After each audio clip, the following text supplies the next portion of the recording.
বন্ধুরা, প্লাস্টিক বা পলিথিন দিয়ে আমাদের এতগুলো টাকা পয়সা বাঁচবে মানে কল্পনাও করা যায় না। আর কাজকে এতটাই সহজ করে দেবে যে ঘন্টার কাজ মিনিটেই শেষ হয়ে যাবে। হ্যাঁ বন্ধুরা, আজকে অবশ্যই সেই রকম বেশ কিছু আইডিয়া বা টিপস আমি তোমাদের সঙ্গে শেয়ার করব, যেটার জন্য এক পয়সাও খরচ হবে না। তোমরা পুরো ভিডিওটা দেখতে থাকো। চলো তাহলে ভিডিওটি শুরু করা যাক। তো প্রথম টিপস হবে এই ডাস্টবিন নিয়ে। কারণ এগুলো প্রায় প্রত্যেকের ঘরে ঘরে থাকে, প্রায় কি প্রত্যেকের ঘরে ঘরেই থাকে। তো যেই রকমই ডাস্টবিন থাক না কেন, তো ডাইরেক্ট ডাস্ট না ফেলে বা আবর্জনা না ফেলে এরকম যদি একটা প্লাস্টিক পরিয়ে দিই, সে বালতিই হোক কিংবা ডাস্টবিন হোক। কারণ কঠিন কাজগুলো যদি আমরা সহজ করতে চাই বা ঘন্টার কাজ মিনিটে করতে চাই, তাহলে ছোট ছোট টিপসগুলো অবশ্যই ফলো করতে হবে। আর এই যে আমার হাতে রয়েছে এটা ন্যাপথলিন, ঠিক আছে? তো এটা মানে আমি যে প্লাস্টিকটা দিলাম, প্লাস্টিকের ভেতরে কিন্তু ন্যাপথলিনটা দিলে হবে না। কারণ এটা তো প্রত্যেক দিন ফেলা হয়, তাহলে কিন্তু প্লাস্টিকে দিলে ন্যাপথলিনটাও চলে যাবে।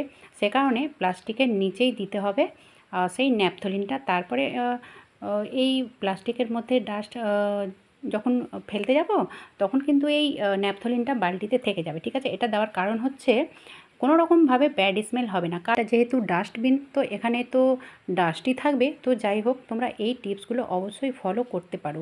চলো এবার দেখে নেওয়া যাক পরবর্তী টিপস। তো পরবর্তী টিপস হবে এই যে এরকম যে ছোট ছোট গ্রিলগুলো থাকে, সেগুলোতে কিন্তু পরিষ্কার করতে খুব মানে ভালো হয় এগুলো। যদি আমরা ঘরে রাখি, তো অনেকে রাখে এগুলো। তো ব্যাপার হচ্ছে এগুলোতে পরিষ্কার করার পরে কিন্তু এটা পরিষ্কার করা খুব কঠিন ব্যাপার হয়ে যায়, ঠিক আছে? তো এই যে কাপড় কাচার ব্রাশগুলো, এটা দিয়ে কিন্তু মানে 1 মিনিটও লাগবে না এটা পরিষ্কার করতে। খুব সহজে কিন্তু পরিষ্কার হয়ে যাবে। যে ওর মধ্যে ঝুল-টুল ছিল বা চুল ছিল, এই জিনিসগুলো কিন্তু এই ব্রাশের মধ্যে চলে আসবে। তোমরা এই ব্রাশ দিয়ে এইসব জিনিসগুলো পরিষ্কার করে নিতে পারো, কিংবা তোমরা এখানে চিরুনিও ব্যবহার করতে পারো। যে নষ্ট হয়ে যাওয়া চিরুনি দিয়েও কিন্তু এটা পরিষ্কার ভালো হবে, মানে খুব তাড়াতাড়ি হয়ে যাবে। তো তোমরা এই টিপসগুলো অবশ্যই ফলো করতে পারো। ভীষণই সুন্দর হয়ে গেছে। চলো এবার দেখে নেওয়া যাক পরবর্তী টিপস। তো টিপস বলতে এটা আইডিয়া বলতে পারো। তো আমি নিয়েছি এরকম একটা প্লাস্টিক, যে কাপড়ের প্লাস্টিকগুলো থাকে। তো এটাকে আমি 3 ভাগে ভাগ করব, ঠিক আছে? একটু ছোটো বড়ো হলে কোনো সমস্যা নেই। তো আমি আন্দাজেই 3 ভাগে ভাগ করে নিলাম। করার পরে এটাকে কাট করে নিতে হবে।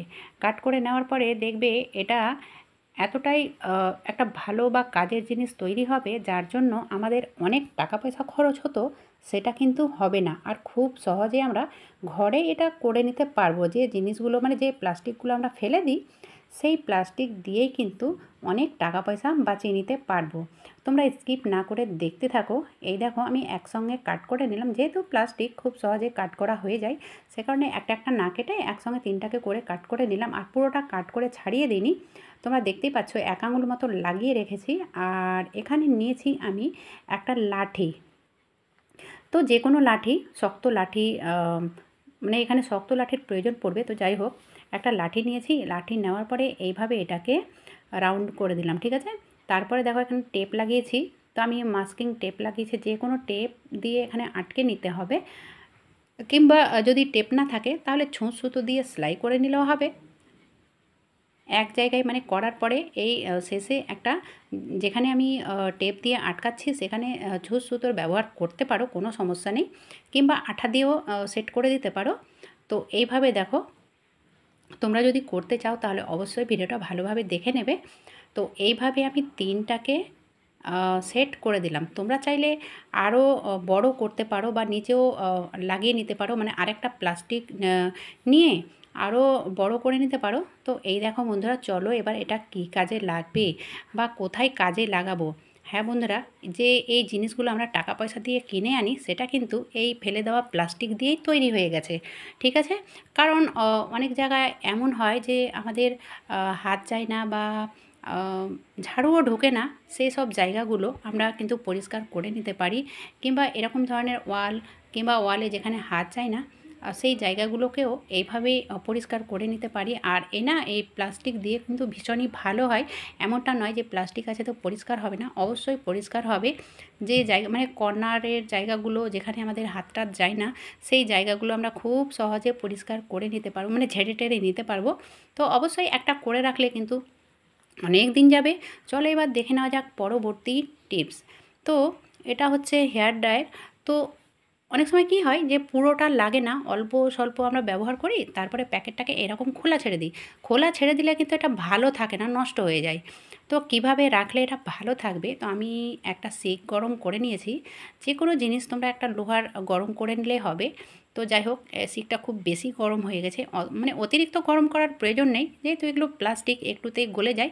তো এইভাবে মুখের কাছে না এরকম করে দিলে দেখবে মুখটা একেবারে জয়েন্ট হয়ে যাবে, মানে এতটুকুও লিক থাকবে না, হাওয়া বাতাস ঢুকবে না, তাহলে এই জিনিসটাও নষ্ট হবে না। তো অবশ্যই তোমরা যদি এভাবে করতে চাও তাহলে কিন্তু একটু সাবধানের সঙ্গে করবে। আর যে কোনো জিনিস লোহার একটা গরম মানে চাকু ছুরি হোক কিংবা শিক হোক, গরম করার পরে এভাবে মুখটাকে বন্ধ করে দেবে, তাহলে কিন্তু মানে যতদিনই রাখো না কেন এটা নষ্ট হবে না। তারপরে সেই প্যাকেটের মধ্যে এটাকে রেখে দিতে হবে।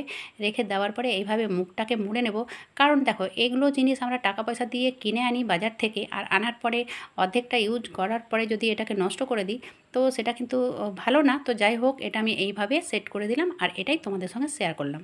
চলো এবার প্লাস্টিকের আরও একটা আইডিয়া, যে এই প্লাস্টিকগুলো মানে ফেলে দেওয়া প্লাস্টিক দিয়ে আমাদের কাজটা এতটাই সহজ হয়ে যাবে, মানে কল্পনাও করা যায় না, সত্যি।